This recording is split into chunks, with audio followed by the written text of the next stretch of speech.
ನಮಸ್ತೆ ಎಲ್ಲರಿಗೂ, ಹೇಗಿದ್ದೀರಾ? Welcome to my YouTube channel. ಹೇಗಿದ್ದೀರಾ ಎಲ್ಲರೂ? ನನ್ನ ಒಂದು ಯೂಟ್ಯೂಬ್ ಚಾನಲ್ ವಿಡಿಯೋಗೆ ಸ್ವಾಗತನ ಹೇಳ್ತಾ ಇದ್ದೀನಿ. ಇವತ್ತು ವರಮಹಾಲಕ್ಷ್ಮಿ ಹಬ್ಬ. ನಿಮ್ಮೆಲ್ಲರಿಗೂ ಮಹಾಲಕ್ಷ್ಮಿ ಅಮ್ಮನವರು ಒಳ್ಳೇದನ್ನ ಮಾಡಲಿ, ಆದಷ್ಟು ನಿಮ್ಮ ಆಸೆ ಕನಸುಗಳು ಈಡೇರಲಿ, ಹೊಸ ಮನೆ ಕಟ್ಟೋರು ಕಟ್ಟಲಿ, ಮಕ್ಕಳು ಏನೇನು ಓದಬೇಕು ಅಂದ್ಕೊಂಡಿದ್ದೀರಾ ಓದ್ರಿ, ಎಲ್ಲ ಒಳ್ಳೇದಾಗಲಿ ನಿಮಗೆಲ್ಲರಿಗೂ. ಮಹಾಲಕ್ಷ್ಮಿ ಅಮ್ಮನವರು ನಿಮಗೆಲ್ಲ ಒಳ್ಳೇದು ಮಾಡಲಿ. ಎಲ್ಲ ಕೆಲಸ ಆಯಿತು, ಹೋಳಿಗೆ ಮಾಡಿದ್ವಿ ನಾವು ಸಹ, ಪೂಜೆ ಎಲ್ಲ ಮುಗೀತು. ನಿಮಗೂ ಸಹ ಒಂದು ಮಹಾಲಕ್ಷ್ಮಿ ಅಮ್ಮನವರು ಒಳ್ಳೇದನ್ನ ಮಾಡಲಿ ಅಂತ ನಾನು ಕೇಳ್ಕೊತೀನಿ. ನಾನು ನಮ್ಮ ಹೋಟೆಲ್ನಲ್ಲಿ ಕೆಲವು ನಮ್ಮ ಪರಿಚಯದವ್ರಿಗೆ ನಾನು ಉಡಿಯನ್ನು ಕೊಟ್ಟೆ ಅಂತ ಹೇಳ್ಬೋದು. ತುಂಬ ಖುಷಿಯಿಂದ ಸಂತೋಷದಿಂದ ಈ ಹಬ್ಬನ ಎಲ್ಲರೂ ಮಾಡ್ತಾರೆ, ನೀವು ಸಹ ಮಾಡ್ತೀರಾ. ಒಳ್ಳೆಯದಾಗಲಿ ಎಲ್ಲರಿಗೂ, ಮಹಾಲಕ್ಷ್ಮಿ ಅಮ್ಮನವರು ಒಳ್ಳೇದು ಮಾಡಲಿ ಅಂತ ಹೇಳಿ ನಾನು ನನ್ನ ಒಂದು ಯೂಟ್ಯೂಬ್ ಚಾನಲ್ನಲ್ಲಿ ನಿಮಗೆ ತಿಳಿಸ್ತಾ ಇದ್ದೀನಿ.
ನಾವು ಪೂಜೆ ಮಾಡಿದ ಮೇಲೆ ತುಂಬ ಹೊತ್ತು, ಸಂಜೆ ಆಗಿರ್ಬೋದು, ರಾತ್ರಿ ಆಗಿರ್ಬೋದು, ಭಾಳ ಹೊತ್ತು ಅಮ್ಮನ್ನು ಅದೇ ಥರ ಕೂರ್ಸೋಕ್ಕೆ ಬರಲ್ಲ.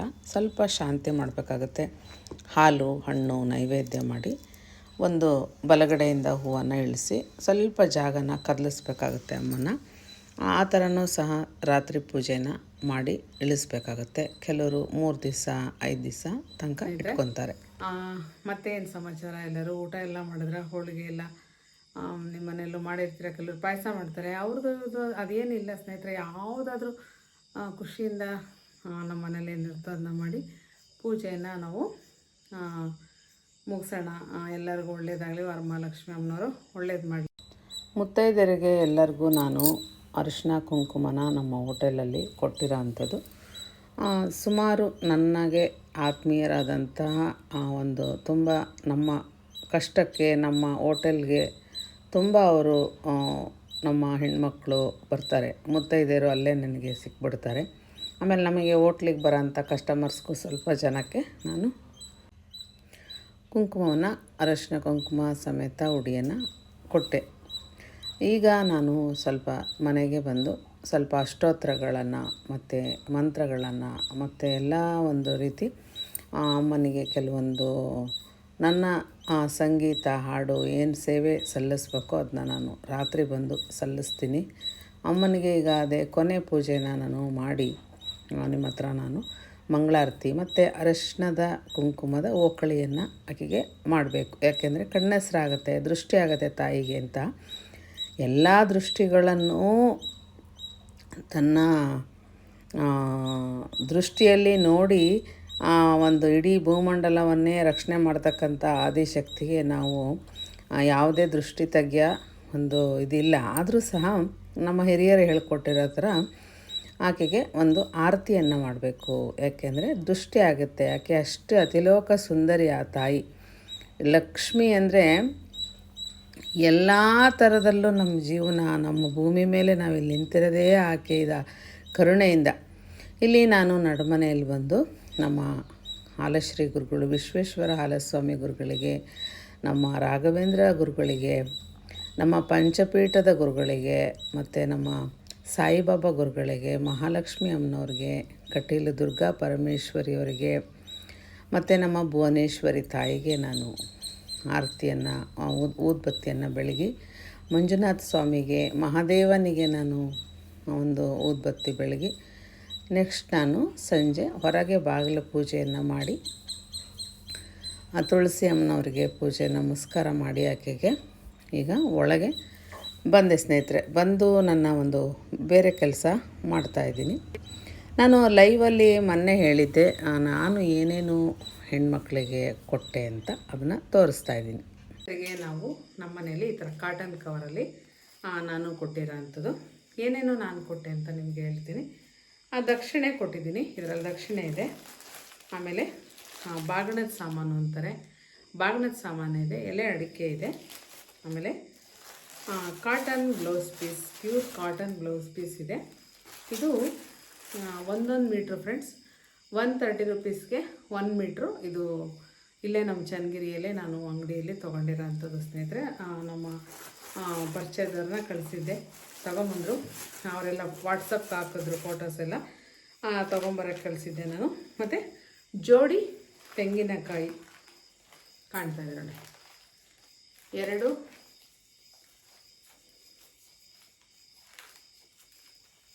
ಜೋಡಿ ತೆಂಗಿನಕಾಯಿ. ಆಮೇಲೆ ದಾಳಿಂಬೆ ಫಲ, 1 ದಾಳಿಂಬೆ ಹಣ್ಣು, ಈ ಥರ ದಾಳಿಂಬೆ ಹಣ್ಣು, 1 ದಾಳಿಂಬೆ ಹಣ್ಣನ್ನು ಇಟ್ಟಿದ್ದೀನಿ. ಮತ್ತು ಇದ್ರ ಜೊತೆ ನೀವು ಹಣ್ಣಾದರೂ ಇಡ್ಬೋದು, ಬೇರೆ ಥರ ಹಣ್ಣುಗಳು ಇಡ್ಬೋದು, ಬಾಳೆಹಣ್ಣು ಇಡ್ಬೋದು. ಕೆಲವರು ಉದುತೆ ಹಣ್ಣು ಇಡ್ತಾರೆ, ಉದುತೆ ಹಣ್ಣು ಇಟ್ಟರೆ ಯಾಕೆಂದರೆ ಹಾಳಾಗಲ್ಲ ಅಂತ ಹೇಳಿ. ಬಾಳೆಹಣ್ಣು ಇಟ್ಬಿಟ್ರೆ ತುಂಬ ಬೇಗ ಹಾಳಾಗುತ್ತೆ. ಆಮೇಲೆ ಜೋಡಿಕಾಯನ್ನೇ ನಾನು ಈ ಸಲ ಎಲ್ಲರಿಗೂ ಕೊಟ್ಟಿರೋಂಥದ್ದು ಮುತ್ತೈದೆಯರಿಗೆ. ಏಕೆಂದರೆ ಅದು ಒಂದು ಫಲ ಕೊಡಬಾರ್ದು ಅಂತಾರೆ, ಕಾಯಿ ಬಾಗಣ ಅಂತಲೂ ಹೇಳ್ತಾರೆ. ಕೆಲವರು ಕಾಯಿ ಬಾಗಣ, ಕೆಲವರು ಬಾಳೆ ಎಲೆ ಮೇಲೆ ಇಟ್ಟು ಕೊಡ್ತಾರೆ. ನಾನು ಈ ಥರ ಕಾಟನ್ ಕವರಲ್ಲಿ ಇದನ್ನ ಇಟ್ಟು ಕೊಟ್ಟಿದ್ದೀನಿ ಫ್ರೆಂಡ್ಸ್. ದಕ್ಷಿಣೆ ನೀವು ಎಷ್ಟಾದರೂ ಕೊಡ್ಬೋದು. ಇಲ್ಲಿ ನಿಮಗೆ ಇಷ್ಟ ಬಂದಷ್ಟು, ನಿಮ್ಮ ಕೈಲಾದಷ್ಟು ದಕ್ಷಿಣೆಯನ್ನು ಕೊಡಿ. ಕೆಲವರು 5 ರೂಪಾಯಿ ಕೊಡ್ತಾರೆ, ಕೆಲವರು 10 ರೂಪಾಯಿ ಕೊಡ್ತಾರೆ. ಅವರವರ ಒಂದು ಇಚ್ಛಾನುಸಾರವಾಗಿ ಕೊಡ್ತಾರೆ ಸ್ನೇಹಿತರೆ. ನಾನಿಲ್ಲಿ ನಂದು ಮಾತ್ರ ನಿಮಗೆ ತಿಳಿಸ್ತಾ ಇದ್ದೀನಿ. ನಿಮಗೆ ಆಗಲಿಲ್ಲ ಅಂದರೆ 2 ಎಲೆ ಅಡಿಕೆ ಬಾಳೆಹಣ್ಣು ಇಟ್ಟು ಕೊಡಿ. ಬ್ಲೌಸ್ ಪೀಸ್ ಎಲ್ಲ ಕೊಟ್ಟರೆ ಹಾಳಾಗಿರೋ ಬ್ಲೌಸ್ ಪೀಸು, ಸ್ಟಾಕ್ ಇರೋವು, ಕೆಲವು ಹಿಂಗೆ ಮುಟ್ಟಿದ್ರೆ ಹಂಗೆ ಕಿತ್ಕೊಂಡು ಹೋಗ್ತವೆ, ತುಂಬ ತೆಳು ಇರ್ತವೆ. ಅವೆಲ್ಲ ಬ್ಲೌಸ್ ಪೀಸ್ ತಂದು ಅದನ್ನ ಬೇರೆಯವ್ರಿಗೆ ಕೊಡ್ತಾರೆ. ಅವ್ರು ಇನ್ನೊಬ್ರು ಇನ್ನೂ ಬೈತಾರೆ, ಮತ್ತೊಬ್ರು ಇನ್ನೂ ಬೈತಾರೆ, ಇನ್ನೊಬ್ರು ಇನ್ನೂ ಬೈತಾರೆ. ಯಾಕೆ ನಮಗೆ ಆ ಥರ? ನಾವು ಈಗ ಯಾರಿಗೆ ಏನೇ ಕೊಟ್ಟರು ಸ್ನೇಹಿತರೆ ಅವ್ರು ಯಾರೂ ಕೇಳಲ್ಲ. ನಾವಾಗಿನೇ ಅವ್ರನ್ನ ಮನೆಗೆ ಕರೆದು ಬಂದಿರ್ತೀವಿ, ಖುಷಿಯಿಂದ ಬಂದಿರ್ತಾರೆ ಮುತ್ತೈದೆಯರು. ನಮಗೇನೋ ಒಂದು ಒಳ್ಳೇದಾಗಲಿ ಅಂತ ನಾವು ಕೊಡ್ತೀವಿ, ಆದರೆ ಅದು ಒಳ್ಳೇದಾಗಲ್ಲ. ಯಾಕೆ ಅಂದರೆ ಅವರಿಗೆ ಯೂಸ್ ಆಗೋಂಥ ನಾವು ಸಾಮಾನನ್ನು ಕೊಡೋದಿಲ್ಲ. ಯಾವುದೋ ಒಂದು ಪಾತ್ರೆಗಳು ಆಗಿರ್ಬೋದು, ಸ್ಟೀಲ್ ಕೊಟ್ಟರೆ ಶನಿ ದೋಷ ಕಡಿಮೆ ಆಗುತ್ತೆ ಅಂತ ಹೇಳ್ತಾರೆ. ಅದನ್ನ ತುಂಬ ನಾನು ನಂಬ್ತೀನಿ. ಯಾಕೆಂದರೆ ಕಬ್ಬಣ ಅಂದರೆ ಶನೀಶ್ವರ, ಸ್ವಲ್ಪ ದೋಷ ಕಡಿಮೆ ಆಗುತ್ತೆ ದಾನ ಮಾಡೋದ್ರಿಂದ ಅಂತ. ತಪ್ಪೇನಿಲ್ಲ.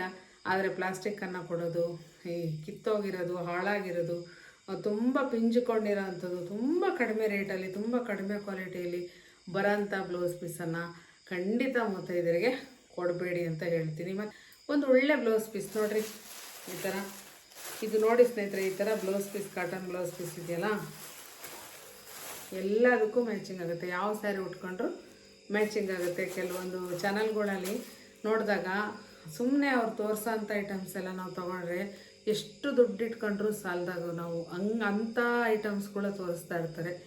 ದಯವಿಟ್ಟು ಅವೆಲ್ಲ ನಮ್ಮ ಜೀವನಕ್ಕೆ ಅವಶ್ಯಕತೆ ಇಲ್ಲ ಅಂತ ಹೇಳ್ತೀನಿ ನಾನು. ನಾನು ನಿಮಗೆ ತೋರಿಸ್ತೀನಿ ಇದನ್ನ ಅಂತ ಹೇಳಿದ್ದೆ, ಹಂಗಾಗಿ ನಿಮಗೆ ಇದನ್ನ ತೋರಿಸಿದ್ದೀನಿ ಸ್ನೇಹಿತರೆ. ನನ್ನ ಮನೇಲಿ ನಾನು ಕೊಟ್ಟಿರೋ ಅಂಥದ್ದು ಈ ವರ್ಷಕ್ಕೆ ಇದೇ ಥರನೇ ಇರುತ್ತೆ. ನಾನು ಬ್ಲೌಸ್ ಪೀಸ್ ಆಗಿರ್ಬೋದು, ಕೆಲವೊಂದು ಸಲ ನಾನು ದೊಡ್ಡದು ತಾಟು ಹರಿವಾಣ ಅಂತಾರೆ, ಹರಿವಾಣನೂ ಕೊಟ್ಟಿದ್ದೀನಿ. ಏನಾದರೂ ಒಂದೊಂದು ಚೇಂಜ್ ಮಾಡ್ತೀನಿ. ಅವ್ರಿಗೆ ಯೂಸ್ ಆಗಬೇಕು, ಮನೆಗೆ ಯೂಸ್ ಆಗಬೇಕು, ಅವರೆಲ್ಲೂ ಕೊಡಬಾರ್ದು ಹೊರಗೆ ಅಂತಂದೇಳಿ ನನ್ನ ಒಂದು ಭಾವನೆ. ಮಧ್ಯ ನಮ್ಮ ಪೆಟ್ಸ್ಗಳು ಕೂಗೋದು, ಇದು ಮಾಡೋದು ಮಾಡ್ತಾ ಇರ್ತವೆ. ಹಾಗಾಗಿ ನಾನು ಮಧ್ಯ ವಾಯ್ಸ್ ಓವರನ್ನು ಮಾಡಿದ್ದೀನಿ. ಮಡ್ಲಕ್ಕಿ ಮೇಯ್ನ್ ನಾನು ನಿಮಗೆ ಹೇಳಿಲ್ಲ. ನಾನು 2 ಲೋಟ ಊಟದ ಅಕ್ಕಿಯನ್ನು ಹಾಕಿಬಿಟ್ಟಿದ್ದೀನಿ. ಅಕ್ಕಿ ನೀಟಾಗಿ ಆರಿಸ್ಬಿಟ್ಟು, ಅಕ್ಕಿ ನೀಟಾಗಿ ಅದನ್ನೆಲ್ಲ ಕ್ಲೀನ್ ಮಾಡಿ ಹಾಕಿ, ಅದ್ರ ಮೇಲೆ ನಾವು ಇವೆಲ್ಲ ವಸ್ತುಗಳನ್ನು ಇಟ್ಟು ನಾನು ಕೊಟ್ಟಿದ್ದೀನಿ. ನಾನು ಒಳ್ಳೆಯದನ್ನೇ ಹೇಳಿರ್ತೀನಿ, ಲೈವಲ್ಲಾದರೂ ಅಷ್ಟೇ, ವಿಡಿಯೋದಲ್ಲಾದರೂ ಅಷ್ಟೇ, ಎಲ್ಲರಿಗೂ ಯೂಸ್ ಆಗೋಂಥ ಒಂದು ಒಂದು ಒಳ್ಳೆಯ ಅದನ್ನು ವಿಚಾರ ನಾನು ಹೇಳಿರ್ತೀನಿ ಅಂದ್ಕೋಬೋದು. ಕಾಯಿ ಕೊಡಲೇಬೇಕು ಅಂತ ಇಲ್ಲ, ಬಾಳೆಹಣ್ಣು ಕೊಡಬೇಕು, ನಿಮ್ಮ ಶಕ್ತಿ ನಿಮ್ಮ ಇದು, ನೀವೇನೇ ಕೊಟ್ಟರು ನಿಮ್ಮ ಶಕ್ತಿ ಅನುಸಾರವಾಗಿ ಕೊಡಿ ಅಂತ ನಾನು ಹೇಳ್ತೀನಿ. ನಾನು ಕೊಟ್ಟಿದ್ದನ್ನ ಕೊಡಿ ಅಂತ ಖಂಡಿತ ನಿಮಗೆ ನಾನು ಹೇಳಲ್ಲ. ಯಾಕೆಂದರೆ ನಾನು ಕೊಡೋದನ್ನ ನಿಮಗೆ ಶೇರ್ ಮಾಡ್ಕೊತೀನಿ ಅಂತ ಹೇಳಿದ್ದೆ. ಹಂಗಾಗಿ ನಾನಿಷ್ಟು ಐಟಮನ್ನು ಕೊಟ್ಟಿದ್ದೀನಿ ಈ ಸಲ. ಸ್ಟೀಲ್ ಕೊಡೋದು ತಪ್ಪಲ್ಲ. ಸ್ಟೀಲ್ ಕೊಟ್ಟರೆ ಶನೇಶ್ವರನ ಒಂದು ಏನಿದೆ ದೋಷ ಕಡಿಮೆ ಆಗುತ್ತೆ ಅಂತ, ಋಣ ಕಡಿಮೆ ಆಗುತ್ತೆ, ಸ್ವಲ್ಪ ಅದರ ಕಾಟ ಕಡಿಮೆ ಆಗುತ್ತೆ ಅಂತ ಹೇಳ್ತಾರೆ ಶನಿ. ಅದಕ್ಕೆ ಮದುವೆಗಳಲ್ಲೆಲ್ಲ ಸ್ಟೀಲ್ ಬಾಕ್ಸನ್ನು ಕೊಡ್ತಾರೆ ನೋಡಿರಿ ಎಷ್ಟೋ ಸಲ. ಆದರೆ ಪ್ಲಾಸ್ಟಿಕ್ಕನ್ನು ಕೊಡೋದ್ರಿಂದ ನಿಜವಾಗ್ಲೂ ತುಂಬ ದೋಷ. ಅದು ನಮ್ಮ ಪೂಜೆಗೆ ಒಂದು ವಿರುದ್ಧವಾಗಿರೋವಂಥದ್ದು. ದಾನ ಅಂದರೆ ಆ ದಾನಕ್ಕೆ ತುಂಬ ಮಹತ್ವ ಇದೆ. ಅದಕ್ಕೆ ಮುತ್ತೈದೆಯರಲ್ಲ ಬಿಡು, ನಮ್ಗೆ ಯೂಸ್ ಇಲ್ಲಲ್ಲ ಬಿಡು ಅಂತಂದೇಳಿ ದಯವಿಟ್ಟು ಕೊಡಬೇಡಿ. ನನ್ನಂಥ ದಪ್ಪನಾರು ಇರ್ತಾರೆ, ಅವ್ರೇನು ಮಾಡಬೇಕು, ಬ್ಲೌಸು ತಗೊಂಡೋಗಿ ಅಲ್ವಾ, ತೆಳ್ಳನರೇ ಬರಲ್ಲ ನಿಮಗೆ. ಯಾಕಾರ ಬಂದಿದ್ದಾರೆ ಅವರು ಅಂತಂದೇಳಿ ಡೈರೆಕ್ಟಾಗಿ ಹೇಳೋ ಬದಲು ಅದನ್ನ ಕೊಟ್ಟಾಗ ಅನಿಸ್ಬಿಡುತ್ತೆ. ದಯವಿಟ್ಟು ಆ ಥರ ಕೆಲಸ ಮಾಡಬೇಡಿ ಅಂತ ನಾನು ಖಂಡಿತ ಹೇಳ್ತೀನಿ. ಒಂದು 15 ರೂಪಾಯಿ ಕೊಡೋಣ ಬಿಡ್ರಿ, ಏನಾಯಿತು, ಎಲೆ ಅಡಿಕೆ ಇಟ್ಟು ಒಂದು 10 ರೂಪಾಯಿ ಕೊಡೋಣ, ಒಂದು 5 ರೂಪಾಯಿ ಕೊಡೋಣ, ಬಾಳೆಹಣ್ಣು ಇಟ್ಕೊಡೋಣ ಅಲ್ವಾ. ಎರಡೇ ಬೇಡ, ಒಂದು ನಿಮ್ಗೇನೋ ನಿಮ್ಮ ಕೈಲಾಗಲ್ವಾ ಒಂದೇ ಬಾಳೆಹಣ್ಣನ್ನು ಕೊಡಿ. ನಿಜವಾಗ್ಲೂ ಪ್ಲಾಸ್ಟಿಕ್ ಐಟಮ್ ಕೊಡಬೇಡಿ ಸ್ನೇಹಿತರೆ. ನನಗಂತೂ ಆ ಬ್ಲೌಸ್ ಪೀಸ್ ನೋಡಿಬಿಟ್ರೆ ನಮ್ಮ ಮನೇಲಿದ್ದಾವೆ, ನಾನು ನಿಜವಾಗ್ಲೂ ಅವ್ನು ಯಾರಿಗೂ ಕೊಡೋಕ್ಕೆ ಮನಸ್ಸು ಬರಲ್ಲ ಸ್ನೇಹಿತರೆ. ಆ ಥರ ಬ್ಲೌಸ್ ಪೀಸನ್ನು ಖಂಡಿತ ಕೊಡಬೇಡ್ರಿ, ಯಾರಿಗೂ ಶತ್ರುಗಳಿಗೂ ಅಂತ ಕೊಡಬೇಡ್ರಿ. ನಿಜವಾಗ್ಲೂ ನಾನು ಹೇಳ್ತೀನಿ, ಮುತ್ತೈದೆಯರು ಮಹಾಲಕ್ಷ್ಮಿ ಥರ ಅವರು ಬಂದರೆ ಸಂತೋಷ ಆಗುತ್ತೆ ನಮಗೆ. ಯಾರೇ ಆಗಲಿ ಅವ್ರ ಮೈ ತುಂಬ ಖುಷಿಯಿಂದ ಉಟ್ಕೋಬೇಕು. ನಿಜವಾಗ್ಲೂ ನಾನು ಆ ಥರ ಖಂಡಿತ ಆ ಥರ ಕೆಲಸ ಮಾಡೋಕ್ಕೆ ಇಷ್ಟಪಡಲ್ಲ ಸ್ನೇಹಿತರೆ. ನನ್ನ ಲೈಫಲ್ಲಿ, ನನ್ನ ಜೀವನದಲ್ಲಿ ಯಾವ ರೀತಿ ನಾನು ಬಂದಿದ್ದೀನೋ ಅದೇ ರೀತಿಯೇ ನಾನು ನಿಮಗೆ ತಿಳಿಸ್ತೀನಿ. ಯಾವುದೇ ವಿಷಯಗಳಾಗಿರ್ಬೋದು, ನಾನು ಯಾವುದೇ ರಾವು ಕಾಲ, ಯಾವುದೇ ಆ ಕಾಲ ಈ ಕಾಲ ಏನು ನಾನು ನಂಬಲ್ಲ. ಎಲ್ಲ ಭಗವಂತನ ಒಂದು ಈ ಭೂಮಿಯಲ್ಲಿರೋ ಅಂಥದ್ದೆಲ್ಲ ಅವನು ಮನಸ್ಸು ಮಾಡಿ ಅವನು ಕೊಟ್ಟರೆ ನಮಗೆ ಎಲ್ಲ ಸಿಗುತ್ತೆ. ಅವನೇನು ಮನಸ್ಸು ಮಾಡಿ ನಮಗೇನು ಕೊಡಲಿಲ್ಲ ಅಂದರೆ ಏನೂ ಸಿಗಲ್ಲ. ಎಲ್ಲ ಟೈಮಲ್ಲೂ ಅವನು ಯಾವಾಗಲೂ ಸಾಕ್ಷಾತ್ಕಾರವಾಗಿ ನಮಗೆ ಆಶೀರ್ವಾದ ಮಾಡ್ತಾನೆ ಇರ್ತಾನೆ, ನೋಡ್ತಾನೆ ಇರ್ತಾನೆ. ಹಾಗಾಗಿ ನಾನು ಯಾವ ಸಮಯಗಳು ನಾನು ನಂಬೋದಿಲ್ಲ. ನಾನು ಅದ್ರ ಬಗ್ಗೆ ಹೋಗಲ್ಲ. ನನ್ನ ಕೈಲಾದಾಗ ನಾನು ಮಾಡ್ತೀನಿ. ಪೂಜೆ ಆಗಿರ್ಬೋದು, ಮಂತ್ರಗಳಾಗಿರ್ಬೋದು, ಏನೇ ಆಗಿರ್ಬೋದು, ನನ್ನ ಕರ್ತವ್ಯಕ್ಕೆ ಹೆಚ್ಚು ನಾನು ಪ್ರಾಮುಖ್ಯತೆ ಕೊಡ್ತೀನಿ. ನನ್ನ ಕೆಲಸ ಮುಖ್ಯ ನನಗೆ. ಅದರಲ್ಲೇ ನಾನು ಭಗವಂತನ ಸೇವೆಯೂ ಬಿಡೋದಿಲ್ಲ. ನಾನು ಬಂದು ಒಂದೊಂದು ಸಲ ಆ ಸ್ವಾಮಿಗೆ ಹೇಳ್ಕೊತೀನಿ, ಅಪ್ಪ ನನಗೆ ಈ ಟೈಮಲ್ಲಿ ಆಗ್ತಾಯಿಲ್ಲ, ನಾನು ಹೋಟೆಲ್ಗೆ ಹೋಗಲೇಬೇಕು, ನನ್ನ ಕೆಲಸ ಮುಗಿಸ್ಬಂದು ನಿನ್ನ ಸೇವೆ ನಾನು ಮಾಡ್ತೀನಿ ಅಂತ ಅವ್ರಿಗೆ ಹೇಳ್ಕೊಂಡು ಹೋಗಿರ್ತೀನಿ. ಆಮೇಲೆ ಬಂದು ನನ್ನ ಒಂದು ಕೆಲಸ ಆಗಿರ್ಬೋದು, ಪೂಜೆ ಆಗಿರ್ಬೋದು ನಾನು ಮಾಡ್ಕೊತೀನಿ. ನನ್ನ ಲೈಫಲ್ಲಿ ನಾನು ಯಾವತ್ತೂ ನಾನು ಯಾವುದೇ ಟೈಮಲ್ಲಿ ಇದೇ ಟೈಮು, ಇದೇ ಗಳಿಗೆ, ಇದೇ ನಕ್ಷತ್ರ ನಾನು ಯಾವುದೂ ನಂಬಲ್ಲ. ನನ್ನ ಪ್ರಕಾರ ಒಳ್ಳೆಯದೇ ಇಲ್ಲ ಅಂತ. ಹುಟ್ಟು ಸಾವು ಯಾವುದಕ್ಕೂ ಭಿನ್ನ ಭೇದ ಇಲ್ಲ. ಇನ್ನು ಇವಕ್ಕೆಲ್ಲ ಏನು ನೋಡೋದು. ನಾನು ಇವತ್ತು ಮೀಶೋದಲ್ಲಿ ತೊಗೊಂಡಂಥ ಕಾಟನ್ ಸೀರೆನ ಉಟ್ಕೊಂಡಿದ್ದೀನಿ ಹಬ್ಬಕ್ಕೆ. ನನಗೆ ತುಂಬ ಇಷ್ಟವಾದಂಥ ಮೀಶೋ ಪ್ರಾಡಕ್ಟ್ ಅಂದರೆ ಕಾಟನ್ ಸ್ಯಾರಿ. ಅದು ಸೀರೆ ಇಷ್ಟ ಆಗಿ ಪದೇ ಪದೇ ನನಗೆ ತುಂಬ ಸ್ಮೂತಾಗಿ ಕ್ವಾಲಿಟಿ ತಣ್ಣಗಿರುತ್ತೆ ಮೈ ಮೇಲೆ. ತುಂಬ ಇಷ್ಟ ನನಗೆ. ಕಾಟನ್ ಸೀರೆ ತಗೊಂಡೆ ಸ್ನೇಹಿತರೆ, ತುಂಬ ಇಷ್ಟ ಆಯಿತು ನನಗೆ. ಹೆಂಗಿದೆ ಅಂತ ಹೇಳಿ ನೀವು ಸಹ. ನಾನು ಬ್ಲೌಸು, ಈ ಬ್ಲೌಸ್ಗೆ ಮ್ಯಾಚ್ ಆಗುತ್ತೆ ಅಂತ ಹೇಳಿ ಇವತ್ತು ಉಟ್ಕೊಂಡಿದ್ದೀನಿ ಸ್ನೇಹಿತರೆ. ಸ್ಯಾರಿಗೆ ನನಗೆ ತುಂಬ ಶೆಕೆ ಅನಿಸುತ್ತೆ. ಈ ಸೀರೆ ಉಟ್ಕೊಂಡ್ರೆ, ಕಾಟನ್ ಸೀರೆ ಉಟ್ಕೊಂಡ್ರೆ ಎಷ್ಟು ತಣ್ಣಗಿರುತ್ತೆ ಅಂದರೆ ತುಂಬ ಚೆನ್ನಾಗಿರುತ್ತೆ ಅಂತ ಹೇಳ್ಬೋದು. ನನಗಂತೂ ಪರ್ಸ್ನಲಿ ಕಾಟನ್ ಸ್ಯಾರಿ, ಅಜ್ಜಿ ಸೀರೆಗಳು, ಇಳಕಲ್ ಸ್ಯಾರಿಗಳು ನನಗೆ ತುಂಬ ಪಂಚಪ್ರಾಣ.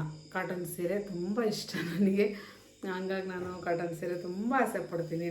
ನಮ್ಮಮ್ಮನೂ ಅದನ್ನೇ ನಮ್ಮಮ್ಮನೂ ಅದೇ ಉಟ್ಕೊತಿದ್ರು, ನಮ್ಮ ದೊಡ್ಡಮ್ಮನೂ ಜಾಸ್ತಿ ಉಟ್ಕೊತಾಯಿದ್ರು. ನಮ್ಮ ಅಕ್ಕರಂತೂ ತುಂಬ ಆಸೆ ಪಡ್ತಾರೆ ಕಾಟನ್ ಸ್ಯಾರಿ ಉಟ್ಕೊಂಡಾಗ. ಅದು ಇದೇ ಬೇರೆ, ಅಷ್ಟು ಕೂಲಾಗಿರುತ್ತೆ ಸ್ಯಾರಿ. ನನಗಂತೂ ತುಂಬ ಇಷ್ಟ. ಡೈಲಿ ಯೂಸಿಗೆ ನಾನು ಇವನ್ನ ತಗೊಂಡಿದ್ದೀನಿ. ಬ್ಲ್ಯಾಕು ವೈಟು ಇದೇ ಥರನೇ ತೊಗೊಂಡು ಶಾರ್ಟ್ ವಿಡಿಯೋದಲ್ಲಿ ತೋರಿಸಿದ್ದೀನಿ ಸ್ನೇಹಿತರೆ. ನಿಮ್ಗೆ ಇಷ್ಟ ಆದರೆ ಇದು 330 ರೂಪಾಯಿ ಸ್ಯಾರಿ, ಆದರೆ without blouse piece. With blouse piece ಅಲ್ಲ, ವಿತೌಟ್ ಬ್ಲೌಸ್ ಪೀಸು. ಬೇಕಾದಷ್ಟು ಬ್ಲೌಸ್ ಇರ್ತವೆ, ಉಟ್ಕೋಬೋದು ಫ್ರೆಂಡ್ಸು. ನಾನು ಇಳ್ಕಲ್ ಸ್ಯಾರಿ ತಗೊಂಡಿದ್ದೀನಿ ದಾವಣಗೆರೆಯಲ್ಲಿ. ಈ ಸಲ ಅಮ್ಮನವರಿಗೆ ಎರಿಸಿರೋಂಥದ್ದು. ಯುಗಾದಿ ಹಬ್ಬಕ್ಕೆ ಬ್ಲೂ ಕಲರು ತೊಗೊಂಡಿದ್ದೆ ಫ್ರೆಂಡ್ಸ್. ಯುಗಾದಿ ಹಬ್ಬದಲ್ಲಿ ನಾನು ಉಟ್ಕೊಂಡಿದ್ದೆ ಅದನ್ನ. ಯುಗಾದಿ ಹಬ್ಬದಲ್ಲಿ ಬ್ಲೂ ಕಲರು ಇದೇ ಥರನೇ ಸ್ಯಾರಿ ನಾನು ಹುಟ್ಟಿದ್ದೆ. ಈಗ ನಾನು ಇದನ್ನ ವರಮಹಾಲಕ್ಷ್ಮಿಗೆ ಅಂತ ಹೇಳಿ ತೊಗೊಂಡಿದ್ದೀನಿ. ತುಂಬ ಚೆನ್ನಾಗಿದೆ ಸ್ಯಾರಿ. 2200 ರೂಪಾಯಿ ಆಯಿತು ನನಗೆ. ದಾವಣಗೆರೆಯಲ್ಲಿ ತಗೊಂಡಿರೋ ಸ್ಯಾರಿ. ನಾನು BS ಅಂಗಡಿ ಬಿಟ್ಟರೆ ಇನ್ನೆಲ್ಲೂ ತೊಗೊಳಲ್ಲ, ಹಂಗಾಗಿ ಅಲ್ಲೇ ತೊಗೊಳೋದು. ತುಂಬ ಇಷ್ಟ ಆಗುತ್ತೆ ಅಲ್ಲಿ ಸ್ಯಾರಿ ನನಗೆ. ನಾನು ಏನೇ ವಿಷಯ ಆದರೂ ಓಪನ್ ಆಗಿ ನಿಮ್ಮ ಹತ್ರ ಮಾತಾಡೋಕ್ಕೆ ಇಷ್ಟಪಡ್ತೀನಿ ಸ್ನೇಹಿತರೆ. ಇಲ್ಲಿ ನಾನು ಹೋಳಿಗೆಯನ್ನು ಮಾಡಿದ್ದೆ ಅಂತ ಹೇಳಿದ್ನಲ್ವ, ಮಧ್ಯಾಹ್ನದ್ದು ಇದು ಸ್ವಲ್ಪ ನಾನು ವಿಡಿಯೋ ಮಾಡ್ಕೊಂಡಿದ್ದೆ. ನೈವೇದ್ಯ ಮಾಡಬೇಕು ದೇವರಿಗೆ ಅಂತ ಹೇಳಿ ಹೋಳಿಗೆಯನ್ನು ಮಾಡ್ಕೊಂಡಿದ್ದೀನಿ. ಹೋಳಿಗೆ ಮಾಡಿ ನಾನು ಈಗ ಮತ್ತೆ ಮಧ್ಯಾಹ್ನಕ್ಕೆ ಹೋಟ್ಲಿಗೆ ಹೋಗಬೇಕು. ಹಂಗಾಗಿ ಈಗ ನಾನೆಲ್ಲ ರೆಡಿ ಮಾಡಿ ಹೋಗೋಣ ಅಂತ ಹೇಳಿ ಇಲ್ಲಿ ನನ್ನ ಒಂದು ವೈಯಕ್ತಿಕ ಅಭಿಪ್ರಾಯಗಳನ್ನು ನಿಮ್ಮ ಹತ್ರ ನಾನು ಶೇರ್ ಮಾಡಿದ್ದೀನಿ. ನಾನು ಇಲ್ಲಿ ಒಂದು ಯಾವುದೇ ಸುಳ್ಳು ನಾನು ಹೇಳೋ ಅವಶ್ಯಕತೆ ನಾನಿಲ್ಲ. ನನ್ನ ಒಂದು ರಾತ್ರಿ ಕೆಲಸಗಳನ್ನು, ಅಡುಗೆ ಆಯಿತು, ಮತ್ತೊಂದಾಯಿತು, ಅದನ್ನೆಲ್ಲ ನಾನು ಈಗ ಸ್ವಲ್ಪ ಹಾಲು ಕಾಯಿಸಬೇಕು.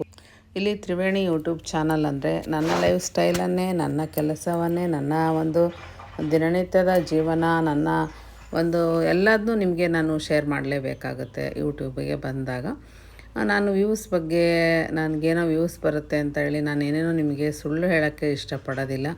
ಹಾಗಾಗಿ ನನ್ನ ಒಂದು ಜೀವನದಲ್ಲಿ ಏನು ಅಂದರೆ, ನಮ್ಮ ಒಂದು ಹೋಟೆಲ್ ಮಾಧ್ಯಮ, ನಮ್ಮ ಕೆಲಸ ನಮ್ಮ ಥರನೇ ಬೇರೆಯರೂ ಸಹ ಕೆಲಸ ಮಾಡ್ತಾಯಿರ್ತಾರೆ. ಹಾಗಾಗಿ ನಾವು ತುಂಬ ಇದೇ ಟೈಮಿಗೆ ನಾವು ಹೀಗೆ ಮಾಡ್ತೀವಿ, ಮತ್ತೊಂದು ಮಾಡ್ತೀವಿ ಅಂತ ನಿಮ್ಮ ಹತ್ರ ನಾನು ಸುಳ್ಳು ಹೇಳೋಕ್ಕೆ ಇಷ್ಟಪಡಲ್ಲ. ಹಾಗಾಗಿ ನನ್ನ ಕೆಲಸ, ನನಗೆ ಕರ್ತವ್ಯನೇ ದೇವರು. ಹಾಗಾಗಿ ದೇವರ ಸೇವೆಯೂ ಸಹ ನಾವು ಕೆಲಸದಲ್ಲಿ ನೋಡ್ತೀವಿ. ನಮ್ಮ ಟೈಮ್ ಹೆಂಗೆ ಬರುತ್ತೋ, ಯಾವ ಥರ ಬರುತ್ತೋ ಗೊತ್ತಿಲ್ಲ. ಒಂದೊಂದು ದಿವಸ ಒಂದೊಂದು ಥರ ಇರುತ್ತೆ. ಒಂದೊಂದು ದಿವಸ ಕೆಲಸಗಾರರಲ್ಲಿ ಕೆಲವ್ರು ಬಂದಿರಲ್ಲ, ಕೆಲವ್ರು ಬಂದಿರ್ತಾರೆ. ಹಾಗಾಗಿ ನಾವು ಇದೇ ಟೈಮಿಗೆ ಹೋಗಿ ಮಾಡ್ತೀವಿ ಅಂತ ಹೇಳೋಕ್ಕಾಗಲ್ಲ. ನಾವು ನಮ್ಮ ಕೆಲಸ, ನಮ್ಮ ಒಂದು ಬಿಡುವಿನ ಸಮಯ ಅಂತ ಸಿಗೋದು ತುಂಬ ಕಡಿಮೆ. ಈಗ ಎಲ್ಲರೂ ಅದೇ ಥರ ಕೆಲಸ ಮಾಡೋರು ಸಹ ಇದೇ ಥರ ಮಾಡಿದ್ರೆ ಅವ್ರ ಜೀವನ ನಡೆಯಲ್ಲ. ಹಾಗಾಗಿ ನಾವು ಇರೋದನ್ನು ನಿಮ್ಮ ಹತ್ರ ಶೇರ್ ಮಾಡಿರ್ತೀವಿ. ಇಲ್ಲಿ ರಾತ್ರಿ ಊಟ ನಾನು ನಿಮಗೆ ಶೇರ್ ಮಾಡ್ತಾಯಿದ್ದೀನಿ. ಚಿತ್ರಾನ್ನ, ಕಾಯಿ ಹಾಲು, ಬೀನ್ಸ್ ಕಾಳು ಪಲ್ಯ, ಹೋಳಿಗೆ, ತುಪ್ಪ, ಅನ್ನ, ಸಾರು, ಕೋಸಂಬರಿ ಅಷ್ಟೇ ನಮ್ಮ ಮನೆಯಲ್ಲಿ ಅಡುಗೆ ಮಾಡಿದ್ದು. ಸ್ನೇಹಿತರೆ, ಈಗ ನಾನು ಹೋಟೆಲಲ್ಲಿ ಒಂದು ದಿನ ನಂತರ ಶನಿವಾರದ್ದಿದ್ದು, ಶನಿವಾರ ನಾನು ಇಲ್ಲಿ ಕರ್ಗಡ್ಬನ್ನು ಮಾಡ್ಕೊತಾಯಿದ್ದೀನಿ. ಸ್ವಲ್ಪ ಹೂರಣ ಉಳಿದ್ಬಿಟ್ಟಿತ್ತು. ಹಾಗಾಗಿ ಹೋಳಿಗೆ ಎಲ್ಲ ನಾವು ಸ್ಟಾಫಿಗೆ ಕೊಟ್ಟಿದ್ವಿ. ಅಲ್ಲೇ ಸ್ವಲ್ಪ ಹೂರಣ ಉಳಿದಿತ್ತಲ್ಲ, ಹಾಗಾಗಿ ನಮ್ಮ ಸ್ಟಾಫ್ಗಳೆಲ್ಲ ಅವರೇ ಹೆಲ್ಪ್ ಮಾಡ್ತಾರೆ. ಅವರೆಲ್ಲ ಕೊಟ್ಟರು. ನಾನು ಕರಿತಾ ಇದ್ದೀನಿ. ಇಲ್ಲಿ ಬಿಲ್ ಬೇರೆಯವ್ರು ತೊಗೊಳ್ತಾಯಿದ್ದಾರೆ. ಹಾಗಾಗಿ ನಾನು ಸ್ವಲ್ಪ ಇದು ಮಾಡ್ಕೊಳ್ಳೋಣ ಅಂತ ಬಂದೆ. ಅದನ್ನು ಸಹ ನಿಮ್ಮ ಹತ್ರ ಇವತ್ತು ಶೇರ್ ಮಾಡ್ಕೊತಾ ಇದ್ದೀನಿ. ನಮ್ಮ ಲೈಫ್ ಸ್ಟೈಲ್ ಯಾವಾಗಲೂ ಇದೇ ಥರನೇ ಇರುತ್ತೆ ಅಂತ ಹೇಳೋಕ್ಕಾಗಲ್ಲ, ಹೀಗೆ ಇರಲ್ಲ ಅಂತಲೂ ಹೇಳೋಕ್ಕಾಗಲ್ಲ. ಆ ಥರ ಜೀವನ ಹೆಂಗೆ ಬರುತ್ತೋ ಹಾಗೆ ಖುಷಿಯಿಂದ ಹೋಗಬೇಕಾಗುತ್ತೆ ಸ್ನೇಹಿತರೆ. ವಿಡಿಯೋ ಇಷ್ಟವಾದರೆ ಲೈಕ್, ಸಬ್ಸ್ಕ್ರೈಬನ್ನು ಮಾಡ್ಕೊಳ್ಳಿ. ಇಷ್ಟೋ ತನಕ ನಮ್ಮ ವಿಡಿಯೋ ನೀವು ನೋಡಿದ್ದಕ್ಕೆ ನಿಮಗೆಲ್ಲ ಹೃದಯಪೂರ್ವಕವಾದ ಧನ್ಯವಾದಗಳು.